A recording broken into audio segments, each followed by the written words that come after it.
कहानी की शुरुआत में हमें दिखाया जाता है कि सारे ग्लेशियर पिघल चुकी हैं और अब पूरी धरती पर पानी ही पानी है। समंदर का लेवल 25,000 फीट बढ़ चुका है और जो लोग बच चुके हैं वो समंदर में तैरती हुई बस्तियों में रहते हैं। उन्होंने इस वातावरण में अपने आप को ढाल लिया है, लेकिन एक मैथोलॉजिकल थ्योरी है जिसके मुताबिक ओशन के अंत में एक ड्राई लैंड है और ये सब वहाँ तक पहुँचना चाहते हैं। यहाँ पर एक आदमी को दिखाया जाता है जिसका नाम मैरिनर है। उसके पास एक बोट है और वो एक डिब्बे में टॉयलेट करता है, उसे एक मशीन में डालता है और वो साफ हो जाता है। उसके बाद वो उस पानी को पी लेता है क्योंकि समंदर का पानी नहीं पिया जा सकता और इस वक्त पानी की कीमत बहुत ज्यादा होती है। तभी मैरिनर को अपने सामने एक नाव दिखती है, उसमें एक आदमी होता है। मैरिनर उसे बोलता है कि बंजारे मिलते हैं तो आपस में सामान की अदला बदली करनी होती है। वो कहता है कि मुझे कुछ नहीं चाहिए, अभी अभी मैं एक जल बस्ती से आया हूँ, वो यहाँ से 8 दिन की दूरी पर है। तभी उन्हें 2 लोग दूर से आते हुए नजर आते हैं। इन्हें स्मोकर्स कहा जाता है और ये सब लोगों को मार देते हैं। और जैसे ही वो दूसरा आदमी उन स्मोकर्स को देखता है तो मैरिनर को उसके कुछ फल दिखाता है जो उसने उसकी नाव से चुरा लिए थे। वो कहता है कि तुम यहाँ से कभी नहीं निकल पाओगे क्योंकि उसकी नाव खराब होती है और वो वहाँ से निकल जाता है। मैरिनर एक हैंडल को खींचना है और तभी उसकी नाव में बड़े बड़े पर्दे लग जाते हैं। दरअसल उसकी नाव काफी एडवांस होती है। इस नाव को ट्रिमरन कहा जाता है और अब उसकी नाव स्पीड में चलना शुरू हो जाती है और जो उसके फल चुराकर भाग रहा होता है वो उसकी नाव का पर्दा तोड़कर आगे निकल जाता है और पर्दा टूटने के बाद उसकी नाव की स्पीड कम हो जाती है और पीछे से जो स्मोकर्स आ रहे थे वो उसे मार देते हैं। लेकिन मैरिनर वहाँ से बचकर निकल जाता है और वो उस जल बस्ती तक पहुँच जाता है जहाँ के बारे में उस आदमी ने उसे बताया होता है। और गेट पर पहुँचने के बाद वो उन लोगों को कुछ सामान दिखाता है। वो कहता है कि हमारे पास काफी व्यापारी हैं, लेकिन जब मैरिनर उन लोगों को मिट्टी दिखाता है तो वो लोग चौंक जाते हैं। जिस तरह से आज के युग में हीरे जवाहरात बहुत कीमती है, उसी तरह उस वक्त में मिट्टी बहुत कीमती होती है और वो उसे अंदर आने देते हैं। और जब वो मैरिनर की मिट्टी को तोलते हैं तो वो 3 किलो होती है। इसके बदले वो उसे 62 सिक्के देना चाहते हैं, लेकिन मैरिनर कहता है कि मुझे 62 नहीं बल्कि इसके दुगने चाहिए और वो दुगने सिक्के देने के लिए तैयार हो जाते हैं। इस दौर में मिट्टी बहुत बेशकीमती इसलिए भी है क्योंकि मिट्टी पर ये छोटे मोटे पेड़ पौधे उगाकर अपने लिए खाने की चीजों का इंतजाम कर सकते हैं। मैरिनर अपने सिक्के लेकर एक दुकान पर जाता है और वो पीने के लिए कुछ पानी खरीदता है। वहीं पर एक टमाटर का पौधा भी होता है। मैरिनर इस पौधे को खरीदना चाहता है। दुकान वाली लड़की उससे बोलती कि तुम्हारे आधे सिक्के मुझे चाहिए और मैरिनर उसे आधे सिक्के दे देता है और उस टमाटर के पौधे को उससे खरीद लेता है। मैरिनर जिस लड़की से ये खरीदता है इसका नाम हेलन होता है और इसके साथ एक लड़की भी होती है और ये उसकी गार्जियन है।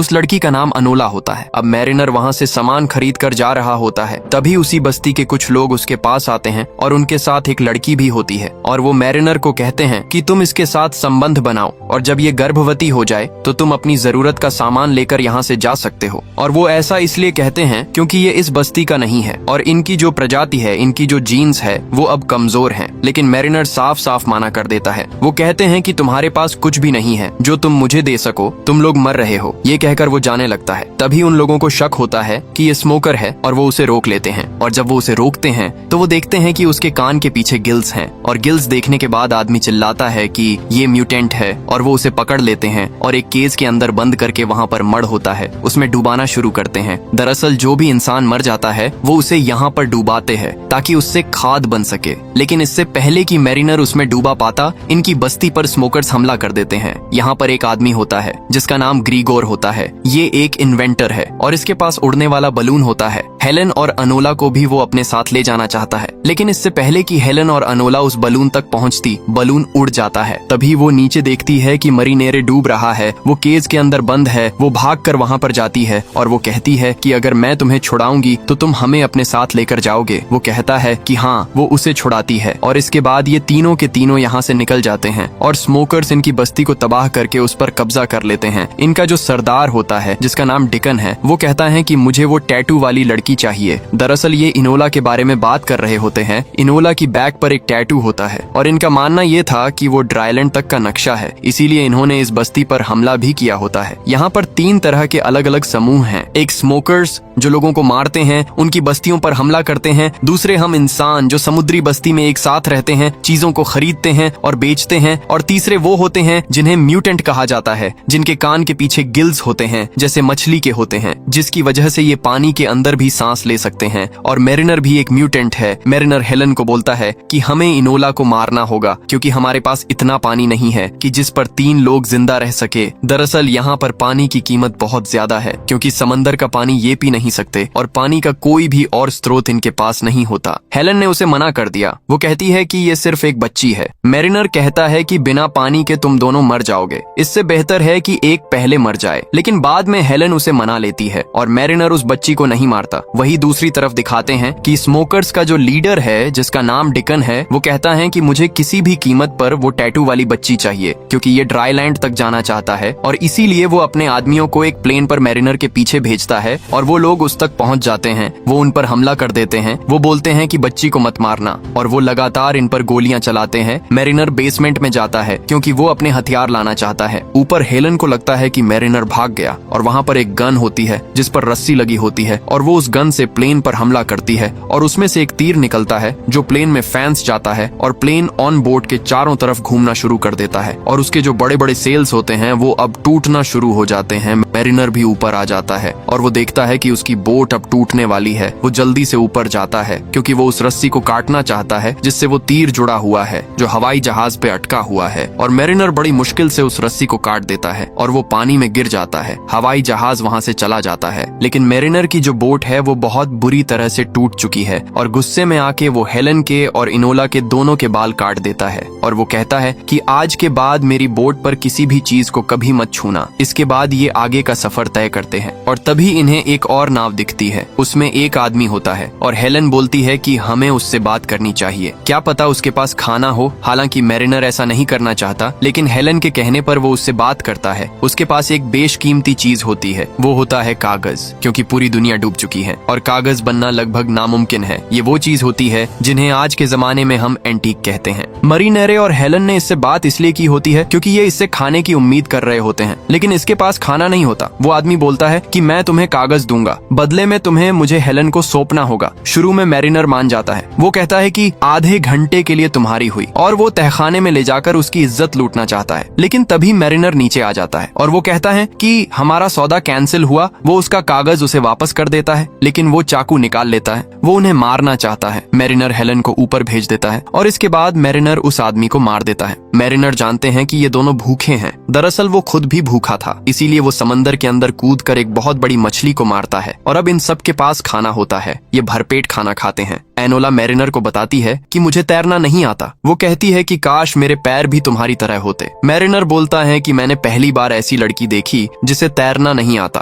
क्योंकि यहाँ पर इस दुनिया में सबको तैरना आता है। हेलन बताती है कि मैं उसकी माँ नहीं हूँ, मैं उसकी गार्डियन हूँ और धीरे धीरे साथ रहने के बाद, बातें करने के बाद इनकी दोस्ती होना शुरू हो जाती है और मैरिनर इनोला को तैरना भी सिखाता है। जहाँ वो कुछ वक्त पहले इनसे नफरत करता था, इनके साथ नहीं रहना चाहता था, अब सब ये एक दूसरे की दोस्त बन चुके हैं। इसके बाद ये नाव के ऊपर आ जाती है और तभी ये देखते हैं कि सामने एक बहुत बड़ी नाव होती है और ये एक तरह की चौकी होती है जहाँ पर सामान खरीदा और बेचा जाता है और वो अपनी नाव को उस तरफ ले जाता है। लेकिन जब वो दूरबीन से देखता है तो वो देखता है कि उस चौकी पर पूरी तरह से स्मोकर्स का कब्जा होता है। दरअसल डीकन अपने आदमियों के साथ यहाँ पर पहुंच जाता है क्योंकि वो इनोला को, जिसकी पीठ पर सूखी धरती का नक्शा है, उसे हासिल करना चाहता है। लेकिन मैरिनर बड़ी चालाकी से, बड़ी बहादुरी से यहाँ से निकल जाता है और उसे अब शक हो जाता है। वो कहता है कि वो लोग हमारा नहीं बल्कि इनोला का पीछा कर रहे हैं और उसकी पीठ पर जो टैटू है उसका मतलब क्या है। हेलन बताती है कि ये ड्राईलैंड का नक्शा है, यानी सूखी धरती तक पहुँचने का रास्ता।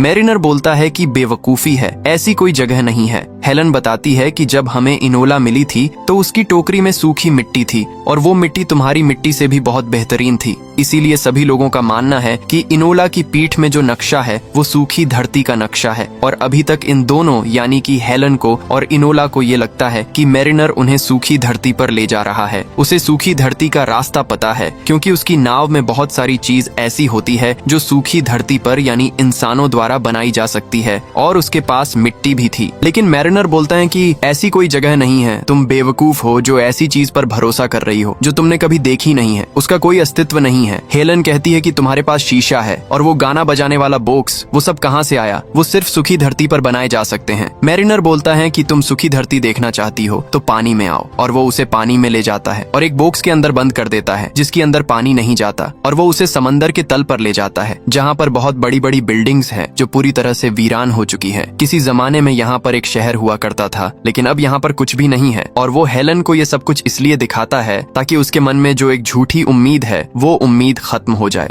और जब ये ऊपर आते हैं तो ये देखते हैं कि इनकी नाव पर स्मोकर्स ने पूरी तरह से कब्जा कर लिया होता है और वो इन दोनों से पूछते हैं कि इनोला कहाँ है। दरअसल इनोला उन्हें देखकर नाव में कहीं छुपी होती है। वो कहते हैं कि अगर तुमने नहीं बताया तो हम तुम दोनों को मार देंगे, और ये दोनों नहीं बताते। हालांकि हेलन ने इनोला का पैर देख लिया होता है, लेकिन फिर भी वो नहीं बताती क्योंकि वो जानती है कि स्मोकर्स पर भरोसा नहीं किया जा सकता। डिकन बोलता है कि अगर ये नहीं बता रहे तो इन दोनों को मार दो, और इससे पहले कि ये उन दोनों को मारते, इनोला आवाज लगाती है। वो कहती है कि नहीं, और वो बाहर आ जाती है। और अब इनोला स्मोकर्स के कब्जे में आ जाती है, और स्मोकर्स का जो लीडर होता है वो बोलता है कि इन दोनों को, यानी कि हेलन को और मैरिनर को मार दो। लेकिन इससे पहले कि वो उन्हें मारते, वो दोनों के दोनों पानी में कूद जाते हैं। पर हेलन पानी के नीचे सांस नहीं ले सकती क्योंकि वो इंसान है, लेकिन मैरिनर ले सकता है क्योंकि उसकी गिल्स हैं। इसीलिए वो अपने मुंह से हेलन को सांस देता है, और बहुत देर के बाद ये पानी के ऊपर आते हैं। और जब ये ऊपर आते हैं तो ये देखते हैं कि स्मोकर्स ने मैरिनर की नाव को पूरी तरह से तबाह कर दिया होता है। और इस बात से मैरिनर को बहुत दुख होता है, लेकिन अब हेलन मैरिनर की इंसानियत, उसकी अच्छाई से प्यार करने लगती है, और ये दोनों एक दूसरे के करीब आ जाते हैं। और जब हेलन सो रही होती है तो मैरिनर नीचे जाता है क्योंकि उसका वहाँ पर सामान होता है, और वहाँ पर वो कागज भी होते हैं जो उसने उस इंसान से छीना था जो रास्ते में उन्हें एक बोट पर मिला था। और उस कागज पर एक आइलैंड का चित्र होता है जहाँ पर बहुत सारे पेड़ होते हैं, और इनोला ने भी एक कागज पर उसी तरह के पेड़ का एक चित्र बनाया होता है। और मैरिनर समझ जाता है कि इनोला की पीठ पर जो टैटू है वो सूखी धरती का नक्शा है, और अगर इनोला ने वो चित्र बनाया है इसका मतलब वो वहाँ जा चुकी है, वो वहीं से है। लेकिन यहाँ से निकलना लगभग नामुमकिन है क्योंकि इनकी बोट पूरी तरह से टूट चुकी है। तभी ऊपर हवा में दिखाते हैं कि वहाँ पर ग्रीगोर आ जाता है, वो आदमी जिसके पास उड़ने वाला बलून होता है, जो उस वक्त अपनी बस्ती से भाग गया था जब उनकी बस्ती पर स्मोकर्स ने हमला किया था। और वो हेलन को देखकर पहचान लेता है। वो कहता है कि अच्छा हुआ तुमने अपनी बोट जला दी, नहीं तो मैं तुम्हें कभी भी नहीं ढूंढ पाता, क्योंकि धुएं की वजह से मैं यहाँ तक पहुँच सका। और वो इन दोनों को अपने बलून पर ऊपर ले जाता है, और पास ही में कुछ सर्वाइवर्स होते हैं जो उस बस्ती से भागे होते हैं जहाँ पर स्मोकर्स ने हमला किया था। और वहाँ पहुँचने के बाद मैरिनर बोलता है कि मैं इनोला को ढूंढने के लिए जा रहा हूँ, और वो स्मोकर्स के बहुत बड़े जहाज तक पहुँच जाता है और जहाज के अंदर चला जाता है। जहाज में कई सारे लोग होते हैं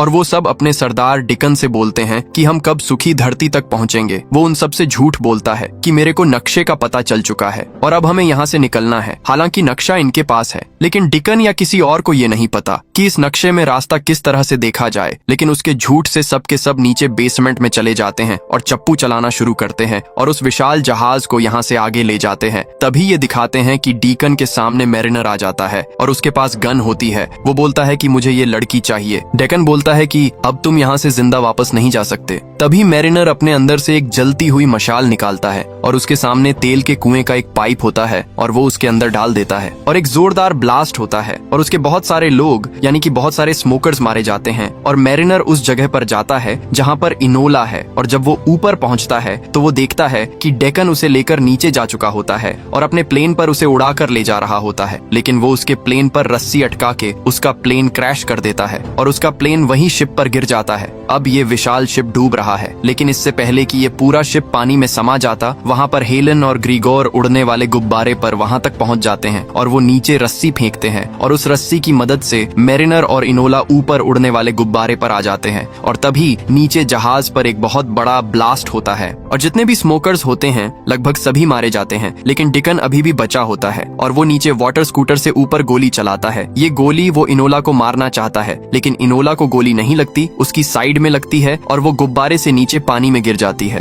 और अब उसकी तरफ 4 स्मोकर्स बढ़ रहे होते हैं क्योंकि वो उसे हासिल करना चाहते हैं। और तभी ऊपर से मैरिनर अपने पैर पर रस्सी बांधकर जिस तरह से बंजी जंपिंग की जाती है उस तरह से इनोला की तरफ कूदता है और इससे पहले कि स्मोकर उस तक पहुंचते वो इनोला को पकड़कर ऊपर ले जाता है। और ये तीनों स्मोकर्स जो उसकी तरफ आ रहे होते हैं वो आपस में टकरा जाते हैं, जिसकी वजह से एक जोरदार ब्लास्ट होता है और इस ब्लास्ट में डिगन के साथ साथ उसके सभी स्मोकर्स मारे जाते हैं। और इस तरह से मैरिनर इनोला को बचा लेता है। ये ऊपर आते हैं और वहाँ पर ग्रीगोर बताता है कि मुझे अब रास्ते की समझ आ चुकी है। वो सूर्य की स्थिति से अंदाजा लगाता है और जो टैटू इनोला की पीठ पर होता है उससे वो तालमेल बिठाता है और वो कहता है कि सूखी धरती उस तरफ होनी चाहिए और वो अपने उड़ते हुए गुब्बारे को उस तरफ लेकर जाते हैं। रात होती है और ये सब सो जाते हैं और जब सुबह मैरिनर की आंख खुलती है तो उनके उड़ते हुए गुब्बारे यानी कि इनके यहाँ पर एक पक्षी आकर बैठता है और तभी मैरिनर सामने देखता है वहाँ पर बहुत ऊंचा पहाड़ होता है और ये होता है एवरेस्ट। लेकिन एवरेस्ट अब पूरा हरा भरा है, यहाँ पर पक्षी है, पेड़ पौधे, मीठे पानी के झरने। और जब ये ऊपर जाते हैं तो वहाँ पर देखते हैं कि एक झोपड़ा भी होता है जिसके अंदर 2 कंकाल होते हैं और ये इनोला के माँ बाप होते हैं। वहाँ पर टैटू बनाने का सामान भी होता है।